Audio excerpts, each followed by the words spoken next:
August 13, 2014, and this is KBIA's Views of the News. Our weekly roundtable on media behaviors comes to you from the Futures Lab studio at the Reynolds Journalism Institute. I'm Amy Simons, and here with me are my Missouri School of Journalism colleagues Jim Flink and Earnest Perry. There's a lot we've got to talk about today, but I'm going to want to spend a real good chunk of the next half hour talking about a story that's gripped the attention of the nation, unfolding just about 100 miles to our east. It all started around noon on Saturday when a police officer came across two people, including 18-year-old Michael Brown, on a street near a Ferguson, Missouri apartment complex. Brown's friend, Dorian Johnson, describes what he saw at that time. Now, you're about to hear Johnson mention a he in this clip. The he that he's referring to is the police officer. He pulled up on the side of us. He tried to thrust his door open, but we were so close to it that it ricocheted off us and it bounced back to him. And I guess that, got him a little upset. And at that time, he reached out the window. He didn't get out the car. He just reached his arm out the window and grabbed my friend around his neck and was trying to choke my friend. And he was trying to get away, and the officer then reached out and he grabbed his arm to pull him into the car. So now it's like the officer's pulling him inside the car and he's trying to pull away. And at no time the officer said that he was going to do anything until he pulled out his weapon. His weapon was drawn, and he said, "I'll shoot you," or "I'm going to shoot." And in the same moment, the first shot went off. And we looked at him. He was shot, and there was blood coming from him, and we took off running. Johnson says that he himself ducked and hid, but that Brown kept running, and the officer got out of the car. His weapon was already drawn when he got out the car. He shot again, and once my friend felt that shot, he turned around and he put his hands in the air. And he started to get down, but the officer still approached with his weapon drawn, and he fired several more shots. Police offered a different account. Here is St. Louis County Police Chief John Belmar. And the officer had an encounter with two individuals, one of whom is Mr. Brown, who was walking down the road in Canfield Apartments. He spoke to the individuals about getting off of the street and perhaps taking the sidewalk. One of the individuals complied, the other did not. In fact, as the officer decided to get out of his car to continue the conversation, he was pushed back into the car, and there was a physical confrontation in that car where, in fact, there was a struggle over the officer's gun. We do know, for example, that there was one shot fired within the car, and then we're taking a look at the rest of the details of the investigation at this point to determine exactly what happened once the police officer exited the car. Brown was killed in the street about 35 feet from the squad car, hit by more than one bullet. The FBI says it will be conducting its own investigation into what happened that day. Meanwhile, tensions in the community continue to escalate as residents demand answers. After a candlelight vigil Sunday night, violence erupted as crowds looted and vandalized stores and vehicles. Monday, it grew even worse as police unleashed tear gas and rubber bullets on the protesters and ended up restricting media access. There are probably close to about a dozen different aspects about this story that we can talk about, and we're going to spend a lot of time talking about as many of them as we can. But let's start by talking about how this original incident unfolded. I was actually out of state Saturday and got back late Sunday, and it was at about the time that happened. How did we see it come together in those first few hours? Well, I think what you typically saw in the first few hours, and I have to admit that I got back in late Saturday night, so I was reading about it and then watching the television newscasts on it on Sunday.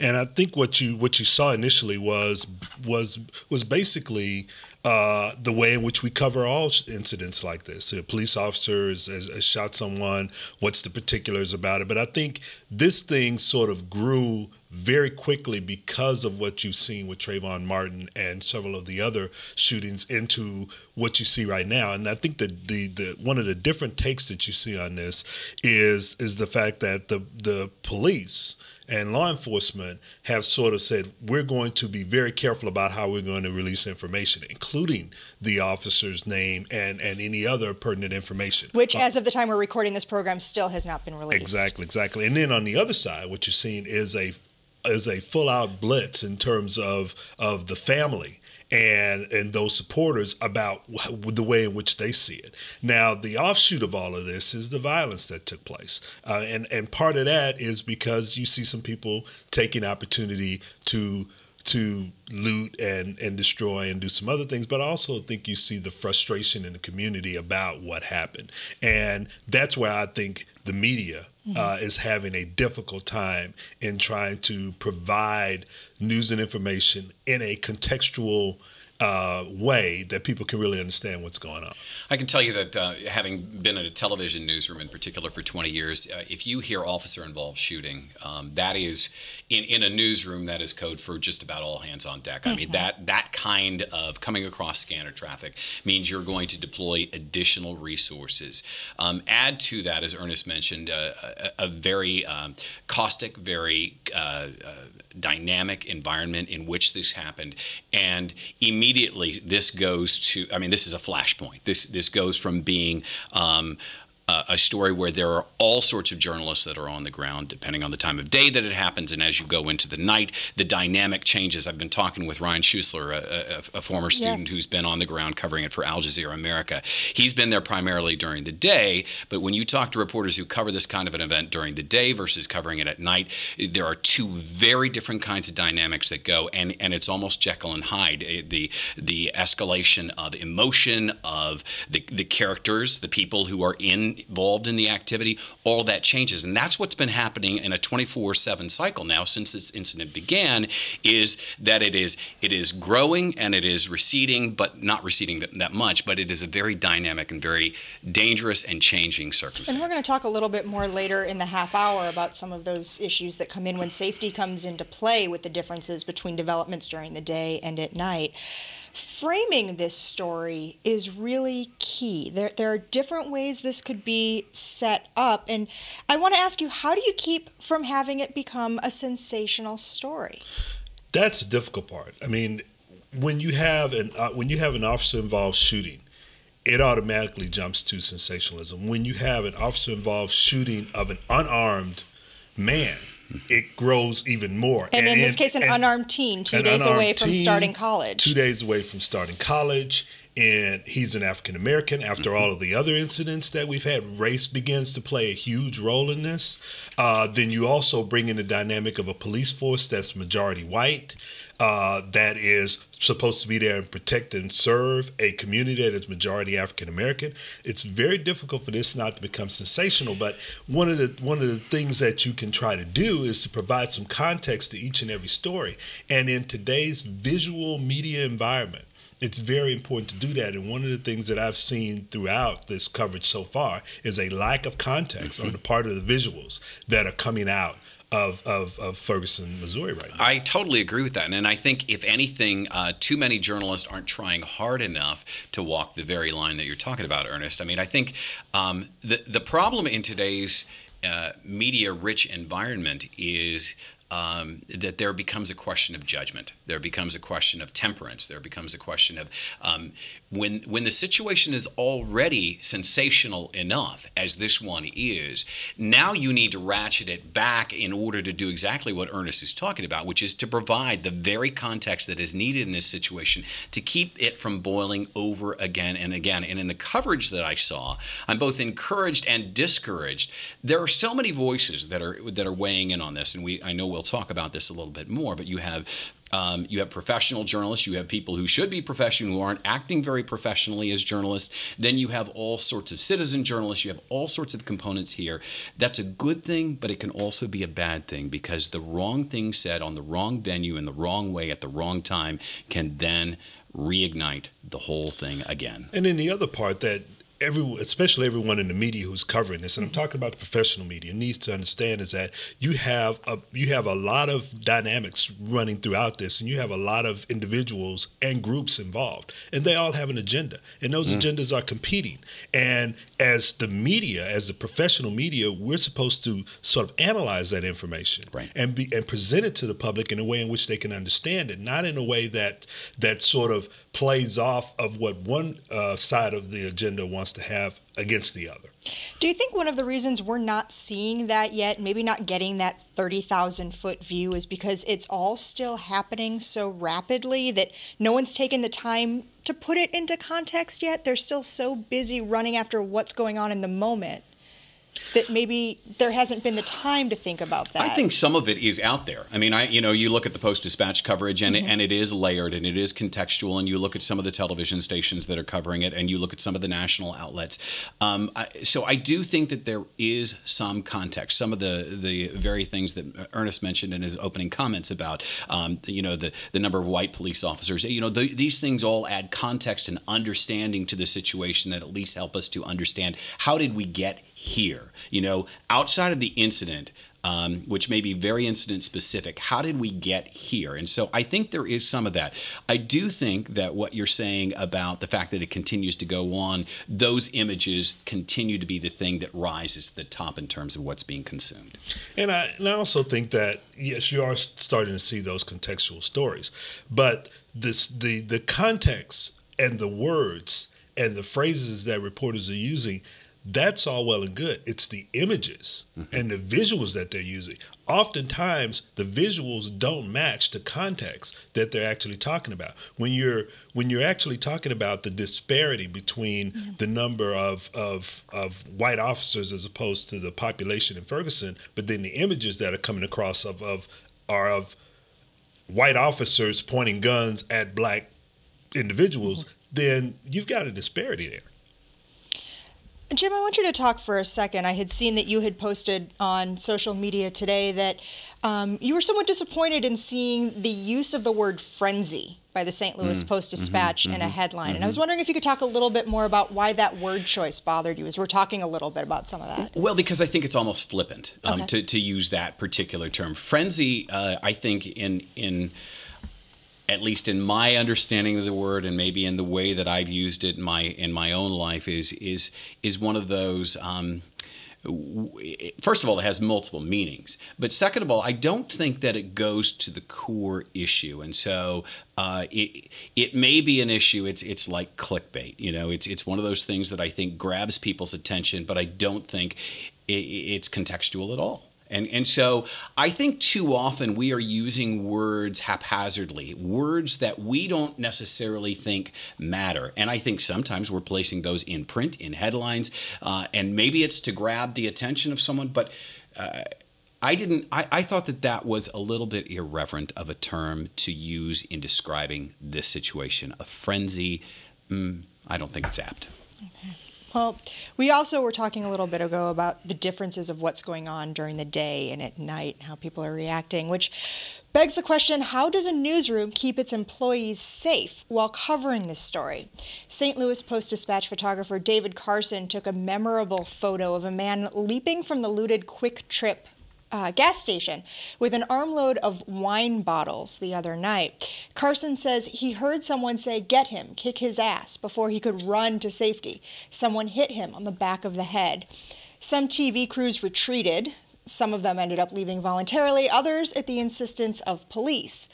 That left many citizens in the area claiming that the police were trying to cover up what was going on there and what their actions were. This is a lose-lose for the police department, isn't it? It's a lose-lose for the police department, but it's also a lose-lose for the community in terms of them being able to find out what's going on, because the reporters who are out there trying to cover the story are becoming basically targets themselves. And I can tell you from being in a situation like that back in Los Angeles after the Rodney King verdict, that it is definitely dangerous for reporters who are out there trying to cover a riot situation.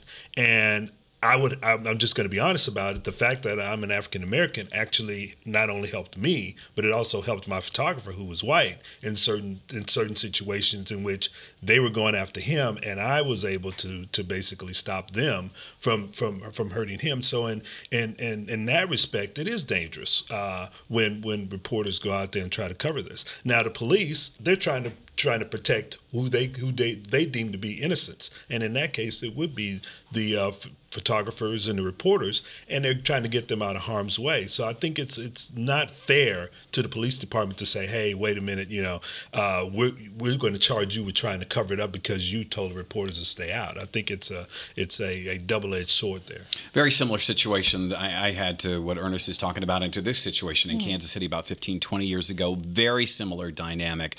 Being out, particularly in this situation at night. There are different elements that come into play during the day. And what's interesting about the Post-Dispatch headline that you showed is, day of protest, night of frenzy. Okay, so we'll go with that. But the fact of the matter is there are two very different dynamics. At night, in our situation, when I was covering a riot that was very similar to this, police said, we're going to keep you here. We're going to keep you within these bounds. We want you to turn your lights off. We don't care if you're going live on television or not. Those lights will incite a certain element to become more agitated in this situation, and so we complied with that. What's interesting about this is it's a fine line, and it's a difficult line. Reporters don't want to cross police in this situation. They don't want to create new situations that they have to respond to. They don't want to agitate the situation, most of them. What I would say is police have a similar responsibility not to overstep their controlling interest bounds, okay? Too many times officers want to be in charge of a crime scene when that isn't necessary. They want to assert their control over the situation. And I think what's happening in this situation is there is a disparity between officers who need to do their job on the street and those few officers who don't represent the whole, who overstep that time and time again. And I think that is where the concern about controlling too much information and wanting to shut down the control of information enters in, and it's a very real concern with some officers. But then I also think that we in the media also we have some responsibility here. I think Jim brought up a good point we talked about where we need to, if we're going to do a live, we shouldn't have the lights on. If we're going to show something, we need to make sure we're showing it in context. And I'll give you a perfect example. Yeah. Last night I was watching KMIZ here in Columbia. They had a reporter there. He was doing a live, and he went on. Was this Lucas Geisler? Yes, he went on a little bit too long because being in that situation, all of a sudden, a certain element of the mass started headed in his direction, and instead of him saying, "Okay, we're going to cut this short, we're going to move on," he kept going, and they basically disrupted his entire live shot. And you have to have an awareness about that as a reporter on the street. And this is the thing that in talking with Ryan Schuessler today, I said, sometimes you don't know how much trouble you're in until it's right on top of you. But when you know that you're in trouble, you need to know what you're going to do, and you need to have your wits about. You need to have an awareness of what's going on and how what you're doing is impacting that. Right. Well, because you become a part of the story. Indeed. And he actually became a part of the story toward the end. By being caught up in it. Well, maybe as a result of some of these safety concerns, we're seeing a lot of the imagery that's coming out of these scenes from citizen journalists, republished from social media. Newsrooms use tools like Storify to curate Facebook, Twitter, and Instagram posts into a single page. One of those prolific posters we see appearing again and again is Antonio French. He's a former blogger who's now also the Second Ward Alderman for the city of St. Louis. And for the past 72 hours, his Twitter feed has been the one to watch.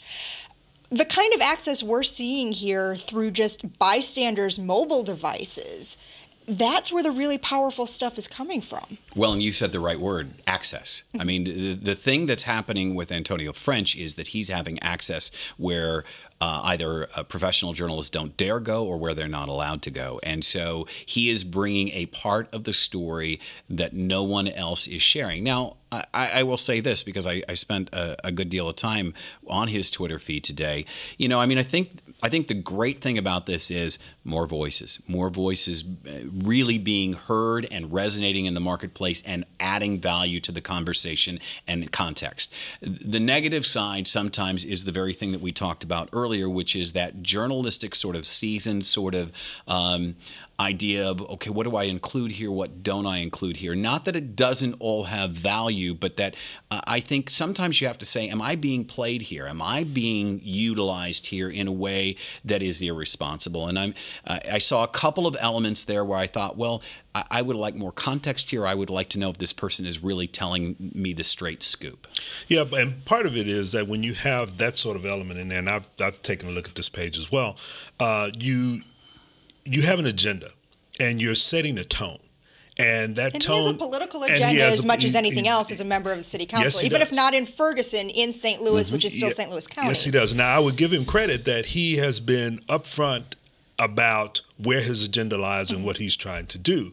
But someone who's coming into it from outside of the area may not necessarily pick up on that and may not completely understand this is what's happening here. But he's not the only one. There are others out there that are doing the same thing. So, you've got to be savvy in understanding what's happening here, especially when you're talking about social media. And I'm not sure that the public is quite there yet in terms of media literacy or news literacy and understanding what's news that's put in a contextual format that gives you about as clear a picture as possible, or what's an agenda type of media environment. I was trying to do a lot of research on Mr. French myself, because in several places he's referred to as a former journalist and now second ward alderman for the city of St. Louis. And I kept trying to figure out for whom he worked. And there isn't any record of a professional news organization. It's always been as former blogger. And today's not the day for us to have the debate of are bloggers journalists. That could be another whole show in and of itself. But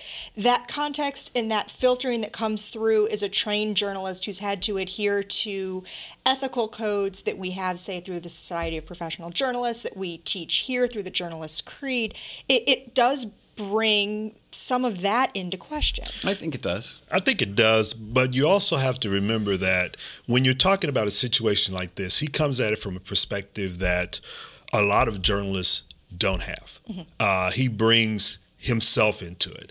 And I'm okay with that as long as he's upfront about it and he talks about it continuously so that the audience knows that.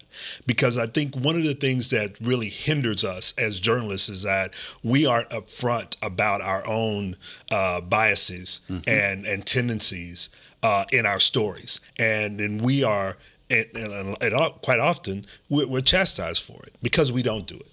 So another aspect that's come as a result of all of this use of images from social media, it's become quite common, although it's sometimes as illegal from a rights issue, that television stations and online news sites have gotten into the habit of publishing photos on the air, sometimes with credit, sometimes without, that they find on Twitter, on Instagram, in breaking news situations. And there have been some complaints, specifically from the St. Louis Post-Dispatch, that they're getting phone calls from the different television networks looking to use some of these, for lack of a better word, iconic photos that have come out of this without being willing to pay for them, that they'd like them as a professional courtesy. Where and when do you offer that as a professional courtesy, and when is it something that the paper should expect to get some kind of compensation for? Well, I'm not so sure about the compensation part. I mean, this is something that's been done over and over. I mean, if you're a member of the Associated Press, then you put it on the wire. You put it on the wire, and the photo is out there. And news organizations, television news organizations, have used each other's tapes for years. So I don't get the whole compensation part of it. And in a story like this that has national resonance, then you're gonna see that kind of thing. But what bothers me is the images that they choose to use. And they use those images without context. And it doesn't really give a full picture of what's going on. And this is what the public is seeing. And this is what they're determining whether or not they're going to believe one side of the story, the other side of the story. They're just going to be confused. So a photo shows up on a screen maybe without a caption that would accompany it online or in print, and then there's no real way to put that into its place. Yeah, and just real quickly, complicating that is that the newspapers are now competing with the television stations in the video space, and to some extent vice versa. And so it used to be that a television station would call the newspaper in advance and say, hey, is there something that we can share here? And each had value to offer. Now, where the lines are melding and both staffs have video partners and they have folks that are focusing on the same kinds of things, now they're competitors. Now it feels a little bit more like steel and a little bit less like cooperating, and that has to be worked through usually in advance, should be, instead of in the spur of the moment. Very good point there. There's another aspect of this story that's playing out on social media. Another case of hashtag activism. That's a result of these two photos. They're both Michael Brown. On the left, Brown is wearing baggy clothes with his hands showing, his fingers spread apart. On the right, a close-up shot of his smiling face with headphones on. That's led thousands of black men to tweet similar photos of themselves to the hashtag #IfTheyGunnedMeDown, showing how different they look in different situations, different settings, etc. The contrast is obvious. Men drinking or smoking smoking next to photos of themselves teaching or delivering political speeches or playing with their kids. We've talked about hashtag activism in the past. Specifically, the first thing that came to mind for me was the Bring Back Our Girls. Mm-hmm. This is very different. This is our audiences coming back to us with some legitimate media criticism. I think this one is different in terms of the fact that they're actually going after the media. Mm-hmm. And part of the problem that I think has been going on is that the media will jump on someone's Facebook page and they'll pull the whatever they see off of there that fits the narrative they have in their heads, instead of trying to find out who is this person, which is going back to the framing we talked about before. Exactly. And it's a discussion that needs to happen, because right now what's happening is there is a growing gulf of understanding that's happening in this country, despite the fact there are more voices and there is more discussion. It seems to be more polarized than ever. This kind of discussion really helps boil it down to a very simple thing. Take a look at these two photos of the very same person and tell me that you know, looking at one or the other or both, more about this individual. It's a discussion that we need to have. And it boils down to one of the things I tell my students all the time. It's not about you.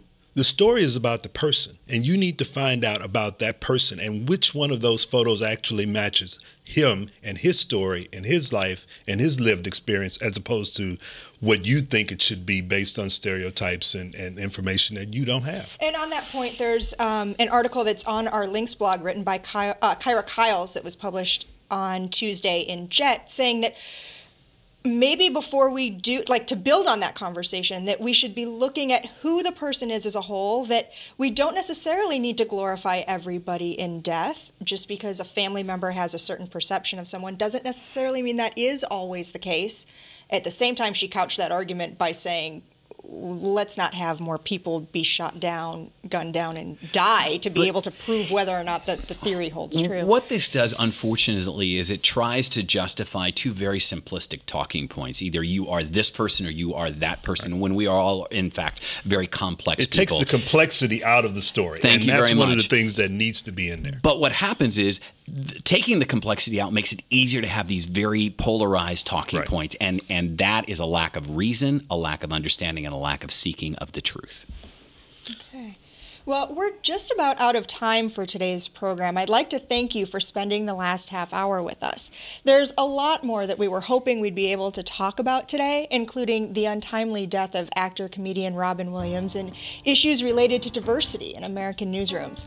But we're going to go ahead and keep the conversation going online. You'll be able to find those segments throughout the week on our website. Check out the Talk Show tab at KBIA.org. They'll also be on our YouTube channel. That's youtube.com/Views of the News. You can also like us on Facebook, follow us on Twitter. Our handle there is @ViewsOnKBIA. Our thanks to RJI's Travis McMillan for directing today's show, and to Pat Akers for handling the audio. Hope Kerwin is our associate producer. I'm Amy Simons. Be sure to join us again next week when we're back with you for another edition of Views of the News.